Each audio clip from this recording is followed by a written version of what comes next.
অস্ত্রসহ জলদস্যুদের আত্মসমর্পণের আরও খবর জানিয়েছেন সহকর্মী শেখ জায়েদ।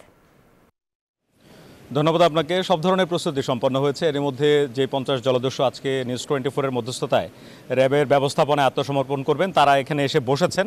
আপনি দেখবেন তাদেরকে দেখা যাচ্ছে আলোর পথের অভিযাত্রী জার্সি পরা, গেঞ্জি পরা অবস্থায় তারা এখানে আছেন। তাদের স্বজনরাও আছেন এই আত্মসমর্পণ অনুষ্ঠানে, তারাও এসেছেন আমরা যেমনটি দেখছি।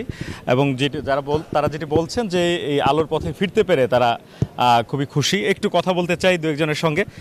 একটু বলবেন যে আপনারা তো একটা অবস্থার মধ্যে ছিলেন, আজকে নতুন একটা জীবনে প্রবেশ করছেন, কেমন লাগছে, কি করবেন পরে? খুব ভালো লাগছে ইনশাল্লাহ। কি করবেন? আগামী দিনে যাই আমরা একটা কর্ম করি, বউ বাচ্চা নিয়ে আমরা থাকবো ইনশাল্লাহ, আশা করছি।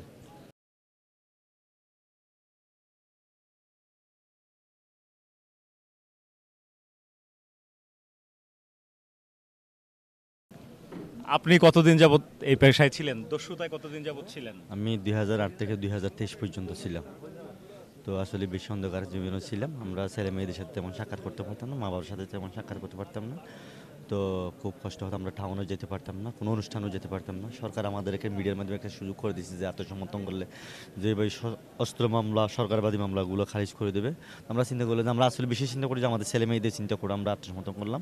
ভবিষ্যতে আমরা ব্যবসা বাণিজ্য করে সুখে সংসার করবো এই আশা করতে চাই। অনেক ধন্যবাদ আপনাকে।